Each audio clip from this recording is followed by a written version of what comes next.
Why do women begin to hate their husbands in their old age? The reasons are very real. After decades together, why do some women begin to resent the very men they once loved deeply? It's not about drama. It's about unmet needs, ignored emotional labor, and invisible pain. Set the tone. Honest, empathetic, and exploratory. Preview. We'll explore emotional neglect, aging dynamics, loss of identity, communication breakdown, societal expectations, and more. Part 1. Emotional neglect and the slow fade of connection.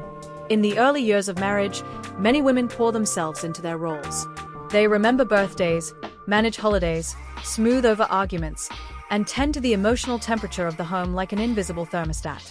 But what happens when that energy is never matched? When the emotional effort goes unnoticed, year after year? This is the emotional labor no one talks about. Women are often the caretakers, not just of people, but of feelings. They ask how you're doing. They remember to check in. They sense the tension in the room and work to dissolve it. Meanwhile, many husbands don't. It's not always malicious. Sometimes it's cultural, generational, or simply unconscious. But the result is the same, a one-way street. And over time, that emotional imbalance starts to feel like emotional abandonment. Take Linda, for example. After 38 years of marriage, she and her husband retired within months of each other. She had dreamed of this phase, imagined traveling, gardening, maybe starting a little community project together. But once the dust settled, she realized something that quietly broke her heart. She didn't actually enjoy spending time with him. He was distant, silent, still relying on her to make plans, cook meals, and manage everything, while offering little back. She said, "It was like I had been married to a roommate all these years, I just didn't notice it until everything else went quiet." That moment of realization isn't rare, and it doesn't come from one big betrayal. It comes from 1,000 tiny dismissals. The little things that went unacknowledged, the years of being emotionally available without having that energy returned. And eventually, women begin to say things like, "He never really asked how I was. He stopped talking to me, unless it was about bills, chores, or errands. I don't feel like I exist to him anymore." These aren't complaints, they are confessions. Confessions of emotional starvation in a relationship that was supposed to nourish them. Because love doesn't die with a bang. It fades in silence. It disappears in the daily indifference. And for many women, years of being unseen turns love into loneliness. Part 2. The unequal aging process. Retirement.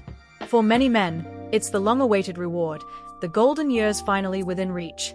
A time to slow down, put their feet up, and bask in the comfort of a life built on hard work. But for countless women, retirement doesn't feel like freedom. It feels like a continuation of the same unpaid, unnoticed labor they've carried for decades. While he rests, she keeps moving. She wakes up first, makes the coffee, plans the meals, manages the doctor's appointments, not just for herself, but for him too. She keeps track of medications, handles the housework, remembers the birthdays, stays in touch with the children. The difference is this: he believes he's done. She knows she's not. The gender divide in aging runs deeper than wrinkles or gray hair. Men, on average, expect to be taken care of as they grow older, physically, emotionally, socially. They lean on their wives for companionship, for comfort, for meaning. Women, meanwhile, are tired. Not just physically, though that's part of it. Years of being the default caretaker take their toll. But deeper than that is the emotional exhaustion, the kind that comes from constantly showing up for someone who rarely shows up for you. Society has quietly told women they are natural caregivers, destined to serve even as their own bodies begin to ache. Even as they crave rest. Even as they, too, begin to sense the brevity of life. And yet, there is no off switch. No graceful retirement from being the emotional anchor. And here's where the tension cracks open. What happens when the caregiver no longer wants to care? What happens when the woman who always held everything together decides she's had enough? This isn't about abandoning love or duty.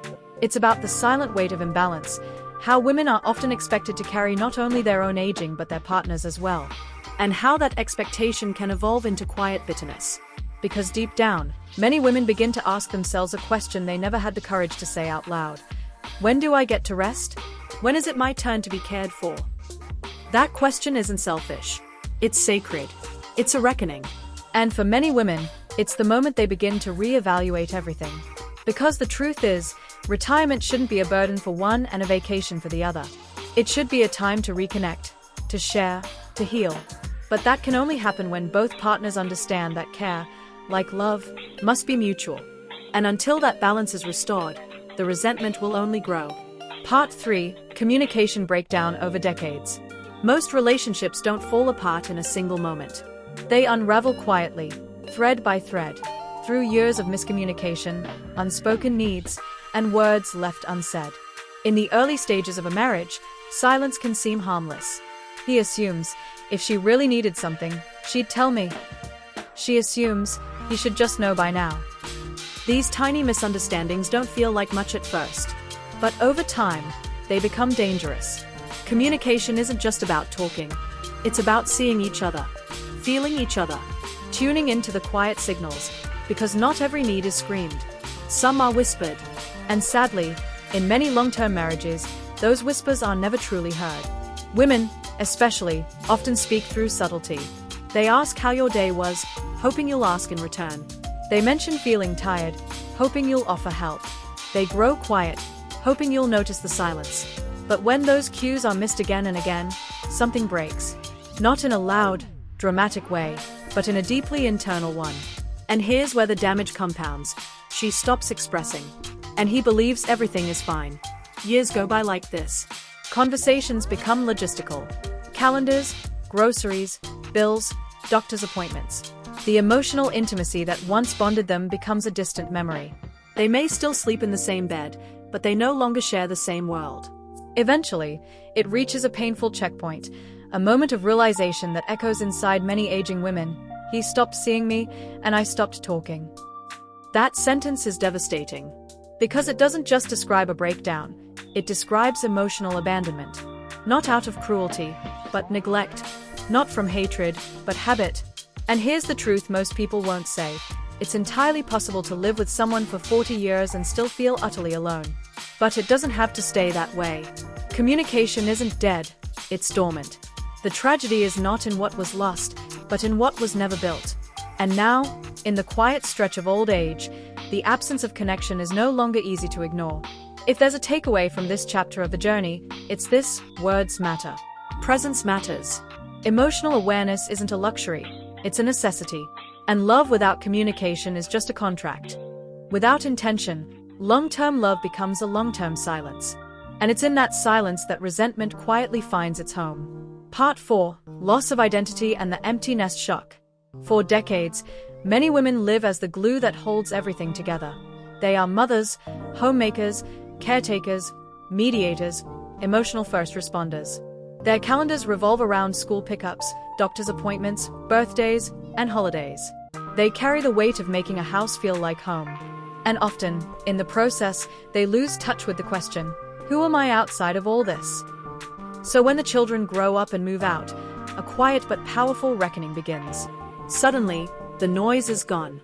The routines fade. The chaos that once filled the home is replaced by a stillness that feels unfamiliar and unsettling. And now, with no more lunches to pack or practices to coordinate, a woman is left standing beside the man she married, truly seeing him, maybe for the first time in decades. What she sees isn't always easy, because if the marriage was built on business, distraction, and duty, its emptiness now echoes louder than ever. The roles that once gave her purpose have ended. And now she's face to face with the raw reality of the relationship beneath them. Some women discover beauty in this phase. A new chapter, a deeper connection. But many others are startled by the realization. Without the kids, without the housework, without the to-do lists, what is left between us? This is the empty nest shock. Not just missing the children, but missing themselves. Many women wake up to the unsettling truth that they built their identity around serving others. And now, stripped of that role, they don't know what they want, who they are, or whether they even enjoy the man they've been with all this time. They begin to reevaluate not just their marriage, but their own worth. And the deeper question rises to the surface. What happens when the roles disappear, and you're left with just each other? If the marriage was never emotionally rich, the silence becomes unbearable. If they never truly knew each other, they become strangers. And if a woman spent her life avoiding her own needs, this season becomes the first time she dares to ask, what do I need now? This isn't a crisis. It's an awakening. And though it often begins in pain, it can lead to something far more powerful, the birth of self. But for many women, it also brings a hard truth.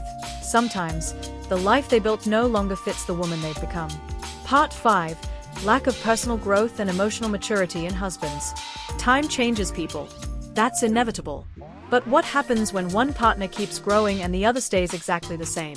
Many women enter their 50s and 60s with a hunger for something deeper. Not just comfort, but meaning. They begin asking bigger questions. They seek emotional depth, new knowledge, spiritual insight. They read more, reflect more, connect with the world in richer, more conscious ways. But for many of the men beside them, growth stalled somewhere around midlife. Their routines haven't changed. Their beliefs haven't evolved. Their conversations sound the same as they did in their 30s. They cling to familiarity, while their wives are searching for transformation. And that's where the gap begins to feel like a canyon. Because when a woman is still becoming, and the man beside her has stopped trying, something vital is lost. Conversations grow shallow. Emotional connection withers. And she begins to feel not just unseen, but completely unmatched. It's not about education or hobbies. It's about emotional maturity, curiosity, willingness to change, to explore life beyond the surface. And when that growth is missing, it can feel like a form of emotional suffocation. She might not say it out loud, but she feels it deeply. He's been the same man for 30 years. I've changed 10 times. And that's not always a compliment. Because a static partner becomes a mirror that doesn't reflect who she is anymore. He may still love her, but he doesn't understand her. Not who she is now. Not who she's becoming. And that lack of resonance starts to feel like isolation. Some women begin to feel more alone with their husband than they do when they are by themselves. That's a painful truth, but a common one. And it forces a new question to rise. If I've grown and he hasn't, how do we meet in the middle? For some couples, that question leads to new conversations, even rebirth. But for others, it leads to quiet grieving, for the connection they hoped would deepen, but never did. Because love isn't just about shared memories, it's about shared evolution. And when only one partner is evolving, resentment often grows in the space where intimacy used to live. Part 6. Societal messaging and the good wife syndrome. From a young age, many women are handed a script, and it reads like duty dressed up as love. Be patient. Be kind. Be supportive. Stand by your man. Smile even when it hurts. Hold the family together. Serve. Endure. Sacrifice. This is the unspoken role of the good wife. And across generations, cultures, and traditions, it's been passed down like a family heirloom. Reinforced by religion. Echoed in movies. Pressured by parents. Expected by society. But beneath that script lies a dangerous message. Your happiness doesn't matter as much as your loyalty. And so, many women spend decades swallowing their voices, dimming their needs, biting their tongues, telling themselves that their pain is just part of the job, that being tired, unappreciated, unseen, it's just what it means to be a wife. But the body keeps the score, the soul keeps the tally. And one day, often in their 50s, 60s, or 70s, after the kids are grown and the mask begins to crack, many women reach a breaking point. Not always loud. Sometimes it shows up as quiet disinterest, a refusal to keep faking, a wall where there used to be warmth. And behind that wall, anger. Not the explosive kind, the buried kind, the kind that's been building for years. But here's the truth about that anger. It's not just rage. It's grief. Grief over a life half-lived, over years of unmet needs, over dreams shelved, desires ignored, voices silenced, over always being what everyone else needed, and never being asked, what do you need? Because the tragedy isn't that women were angry. It's that they were never allowed to be. Anger is the signal that something is wrong. It's a boundary being crossed, a truth demanding to be heard. But when society tells women that good wives don't get angry, don't complain, don't walk away, that truth stays buried. Until one day, it refuses to stay quiet. And in that moment, many women finally say what they've never dared to say. We were told to be grateful. No one asked if we were happy. That sentence hits deep, because it exposes the cost of performance, the price women pay for playing a role that never let them be whole. But here's the powerful part. The story doesn't have to end in silence. That truth, once spoken, can become the beginning of something real. The moment a woman stops enduring and starts living. Part 7. Can this be fixed? What women really want. By now, some may be wondering, is it too late? After decades of imbalance, silence, emotional labor, and unmet needs, can a marriage this worn down be repaired? The honest answer is, sometimes yes, sometimes no. Some marriages are too far gone. Years of neglect, resentment, and emotional absence have built walls too thick to tear down. But others, surprisingly, have a potential to bloom in a new season. When both partners are willing, when the desire to reconnect is stronger than the resistance to change, growth is possible. But it starts with truth. And that truth is this: older women don't want to fix everything. They don't want to mother a grown man. They don't want to be the only one trying. They want to be seen. They want to be heard. They want to be held in their full complexity, not just needed, but known. What do older women really want? To rest. To receive. To be more than a role, more than a function, more than a long-standing habit. They want connection, not just physical, but emotional and spiritual. They want conversation that goes deeper than, "What's for dinner?" They want to sit across from their partner and feel that someone is home inside him. And for the men asking, "What can I do?" the answer is simple, but not easy. Take responsibility. Acknowledge the emotional labor she's carried, the ways you've shown up and the ways you haven't. Communicate. Ask questions you've never asked before. Listen not to fix, but to understand. Share the emotional load. Don't just help out, own your half of the partnership. Step into the uncomfortable, the vulnerable, the honest work of rebuilding trust. There's no shortcut, but there is a path. Therapy can help. So can books, open dialogue, and deep self-reflection. But the most powerful change begins with one decision: to stop taking her for granted and start meeting her where she is now, not where she used to be. Because women evolve. And if you want to stay close to her, you have to evolve too. There is hope. Many couples, after decades of drifting, find a second chapter, a deeper, more conscious kind of love. One built not on duty or default, but on truth and intention. But it only works when both people show up. She's tired of carrying it all. She wants to be held, not just needed.